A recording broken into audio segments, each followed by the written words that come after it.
Shalom, kembali kita berjumpa dalam Suara Gembala. Pada saat ini kami akan menyampaikan kebenaran firman Tuhan dengan bertemakan hidup dalam pengharapan. Hari-hari ini kita diperhadapkan satu keadaan yang kadang-kala kita bisa putus asa. Bisa kita tidak bersemangat hidup karena tidak punya pengharapan. Begitu pentingnya peranan pengharapan dalam kehidupan kita. Untuk itu mari kita akan belajar bersama-sama dari Ibrani 10 ayat 23. Demikian bunyi firman Tuhan. Marilah kita teguh berpegang pada pengakuan tentang pengharapan kita. Sebab Ia yang menjanjikannya setia. Puji Tuhan. Dikatakan marilah kita teguh berpegang pada pengakuan tentang pengharapan kita. Kenapa? Sebab Dia yang berjanji itu adalah setia. Kenapa kita harus berpegang teguh pada pengharapan? Karena yang berjanji itu adalah Allah yang setia. Seseorang yang pernah tergabung dalam tim SAR Indonesia, yaitu sebuah kelompok yang bertugas menyelamatkan orang lain dari musibah dan bencana, pernah berkata, jika kita tersesat dalam perjalanan mendaki gunung, maka yang harus dilakukan adalah jangan pernah berhenti berjalan selelah apapun sampai kita menemukan rumah penduduk dan mendapatkan pertolongan. Artinya apa? Artinya seseorang yang tersesat tidak boleh berhenti berjalan dengan alasan apapun sampai dia mendapatkan pertolongan.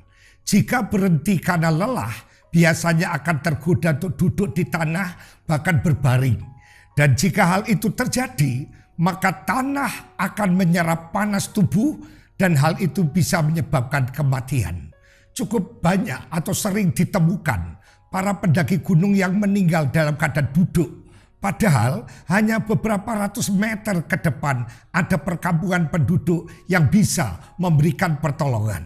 Saudara, perjalanan kehidupan seseorang percaya akan menghadapi masa-masa yang sukar. Seperti yang tertulis dalam 2 Timotius 3 ayat 1 dikatakan, ketahuilah bahwa pada hari-hari terakhir akan datang masa yang sukar.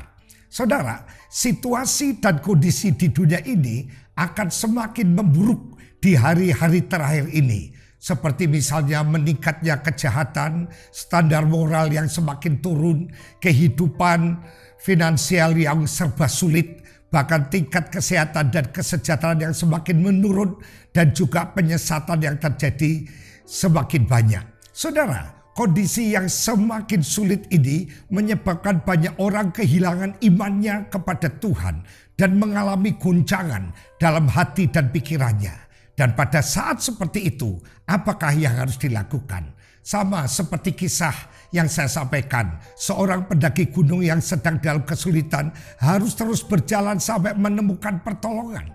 Saudara, firman Tuhan mengingatkan bahwa pencuri datang untuk mencuri, merusak dan membinasakan. Tetapi Yesus datang untuk memberi hidup dan hidup dalam kelimpahan. Yohanes 10 ayat 10.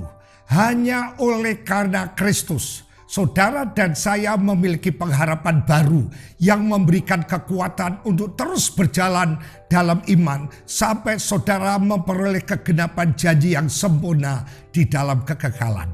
Dalam Tuhan Yesus, saudara, ada pengharapan. Dalam Tuhan Yesus, pengharapan itu tidak mengecewakan. Dan Tuhan Yesus adalah Allah yang setia. Dia sanggup dan selalu menepati janji yang diberikannya kepada kita. Inilah pengharapan yang kuat bagi jiwa kita, yang digambarkan seperti sauh atau jangkar. Saudara, yang harus kita lakukan adalah kita harus bertekun dalam pengharapan yang telah dijanjikan Tuhan itu. Bertekun menurut Kamus Besar Bahasa Indonesia adalah berkeras hati dan bersungguh-sungguh serta tetap berpegang teguh. Artinya tidak tergoyahkan, terus berpegang kepada pengharapan dalam Kristus dan sungguh-sungguh hidup dalam pengharapan tersebut. Bagaimana kita bisa bertekun dalam pengharapan, saudara? Firman Tuhan dalam Roma 12 ayat 12 berkata, bersukacitalah dalam pengharapan, sabarlah dalam kesesakan, dan bertekunlah dalam doa. Saudara, yang pertama, bersukacitalah dalam pengharapan. Kita bisa bersukacita karena dalam setiap masalah dan tantangan itu selalu ada pengharapan. Pengharapanlah yang memberikan kekuatan untuk terus berjalan dalam iman dan ketaatan kepada firman-Nya. Sebagai contoh, ada jemaat Makedonia adalah jemaat yang bersukacita dalam pengharapan sekalipun di tengah kondisi yang tidak baik. Dalam 2 Korintus 8 ayat 1 dan 2 di sana katakan, saudara-saudara, kami hendak memberitahukan kepada kamu tentang kasih karunia yang dianugerahkan kepada jemaat-jemaat Makedonia. Selagi dicobai dengan berat dalam berbagai penderitaan, sukacita mereka meluap, dan meskipun mereka sangat miskin, namun mereka kaya dalam kemurahan. Bersukacitalah dalam segala keadaan. Kenapa? Tuhan tidak pernah meninggalkan umatnya yang selalu berharap kepadanya. Bahkan dalam masa-masa yang sulit, dia ingin memperkenalkan dirinya sebagai Allah yang berkuasa, Allah yang sanggup menolong. Saudara, pengenalan yang semakin dalam tentang Allah itu akan menghasilkan iman yang semakin kuat, dan kita akan menjadi umat yang bertindak. Kita lihat dalam Daniel 11 ayat 32, di sana katakan, tetapi umat yang mengenal Allahnya akan tetap kuat dan akan bertindak. Jadi mari saudara, kita benar-benar akan belajar dan berusaha untuk bersukacita dalam pengharapan. Karena yang berjanji adalah Allah yang setia, yang tidak mungkin orang Jawa katakan melenjani. Kita kalau mengenal Allah, kata firman Tuhan, tetap kuat dan bertindak. Yang kedua, menurut Roma 12 ayat 12 tadi katakan, sabar dalam kesesakan. Saudara, di dalam Alkitab diterangkan ada seorang wanita yang sakit pendarahan selama 12 tahun. Menghabiskan seluruh hartanya untuk menjalani pengobatan. Padahal tidak memberikan hasil seperti yang diharapkan. Ketika dia mendengar tentang segala pekerjaan dan mujizat yang dilakukan Yesus, iman dan pengharapan perempuan itu akan kesembuhan muncul di dalam dia. Dia mendengar bahwa Yesus akan melewati daerah tempat tinggalnya. Iman dan pengharapan itu menjadi nyata ketika dia menyentuh jubah Yesus. Kesabaran wanita ini selama 12 tahun adalah teladan bagi kita untuk tetap sabar dalam masa-masa kesesakan. Memang tidak mudah menjalani masa-masa yang sukar, tetapi pengharapan dalam Kristus itu memberikan kekuatan bagi kita untuk menanggungnya. Saudara, di dalam firman Tuhan, di dalam Ibrani 12 ayat 2 dikatakan, marilah kita melakukannya dengan mata yang tertuju kepada Yesus yang memimpin kita dalam iman dan yang membawa iman kita itu kepada kesempurnaan, yang dengan mengabaikan kehinaan tekun memikul salib, ganti sukacita yang disediakan bagi dia yang sekarang duduk di sebelah kanan tahta Allah.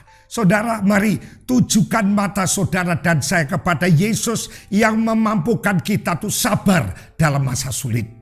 Kita melihat Yesus, jangan melihat masalah yang sedang terjadi. Kalau kita melihat Yesus, dia sanggup dan memampukan kita untuk sabar dalam masa sulit.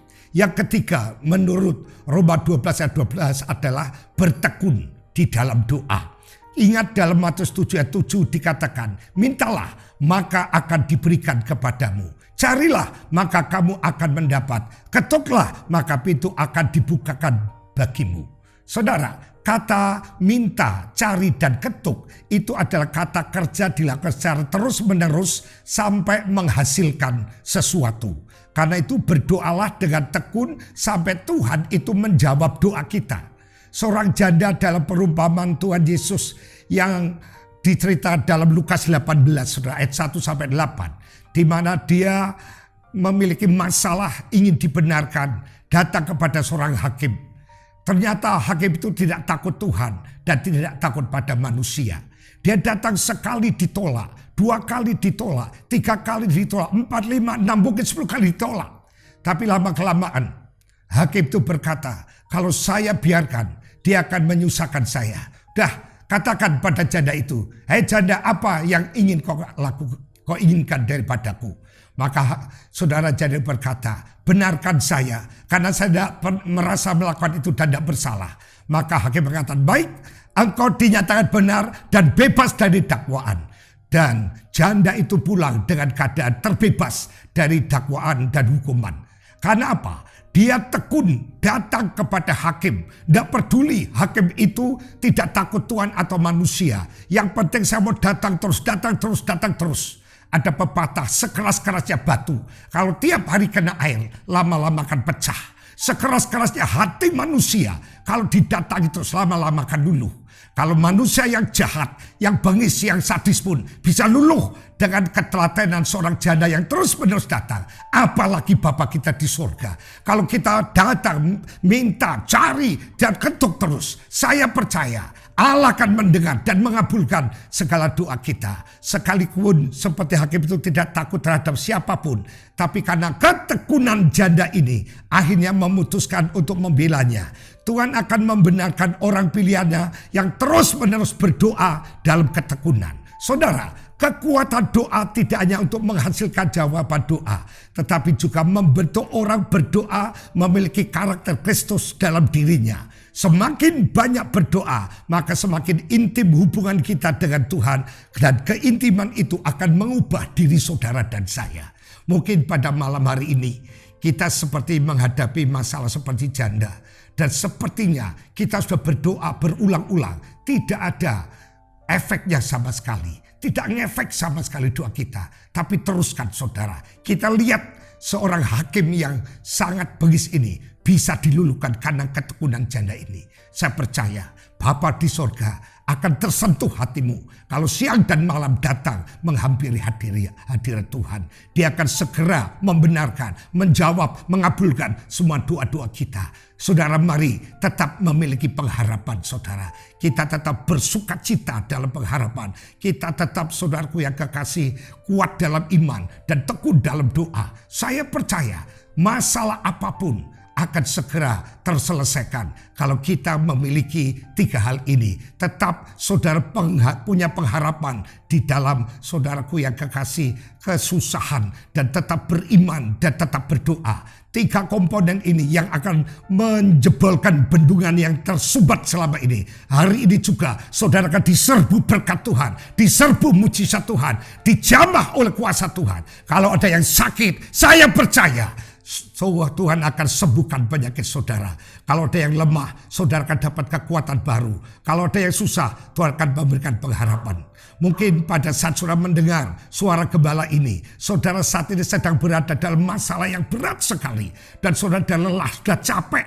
Karena merasa sudah lama seperti wanita ini, sudah 12 tahun pendarahan. Sudah berusaha, tetapi tidak ada jawaban. Tapi percayalah saudara, ada pertolongan Tuhan.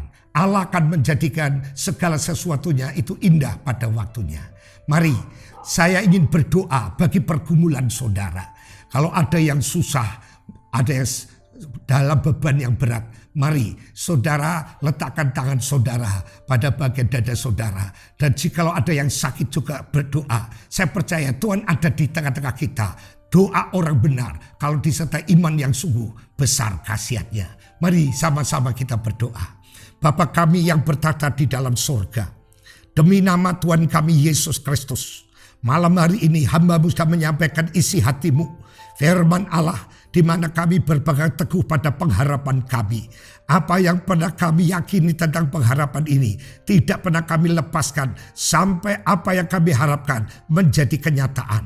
Mungkin ada di antara kami yang sudah ngelokro, yang dah lelah, dah capek, sudah bimbang, dah ragu, bahkan tidak percaya lagi akan pertolongan Tuhan. Sudah putus asa. Kiranya firman ini memberkati setiap kami, sehingga kami punya semangat lagi tetap bertekun dalam pengharapan kami sampai itu menjadi kenyataan. Tuhan, kalau ada yang susah, berikan penghiburan. Yang lemah, Tuhan berikan kekuatan. Engkau akan melawat rumah tangga yang bermasalah, supaya Tuhan selesaikan sehingga hubungan suami istri boleh dipulihkan kembali. Mungkin ada anak-anak muda yang saat ini bingung untuk masa depannya. Setelah dia lulus, dia menunggu-nunggu pekerjaan, belum juga mendapatkan pekerjaan. Engkau akan segera memberikan pekerjaan Tuhan. Bagi yang saat ini sedang menunggu menantikan sebuah pasangan hidup yang seiman, yang sangat takut akan Tuhan. Kiranya Tuhan segera kirimkan seorang yang dari Tuhan, sehingga boleh mendapatkan pasangan hidup yang sesuai dengan rencana Tuhan.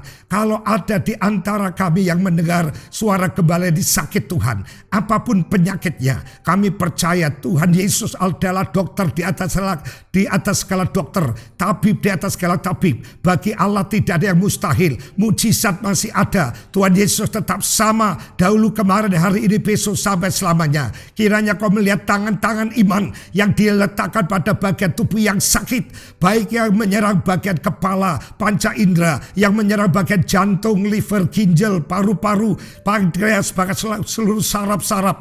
Hari ini juga kami berdoa demi nama Yesus, demi nama Yesus, segala penyakit kami bestrap keluar dari tubuh umatmu, sembuh dengan sempurna, sehat kembali, dan diberikan panjang umur. Segala kutuk-kutuk keturunan, kutuk kemiskinan, kutuk kegagalan, kutuk-kutuk perceraian, kutuk-kutuk penyakit, kami cabut seakar-akarnya di dalam nama Yesus. Bebaskan umatmu dari segala belenggu. Hari ini juga damai sejahtera Allah yang melampaui akal pikiran manusia akan memerintah hati umatmu. Demi nama Tuhan Yesus Kristus Juru Selamat kami yang hidup, kami sudah berdoa dan mengucapkan syukur kepadamu. Haleluya.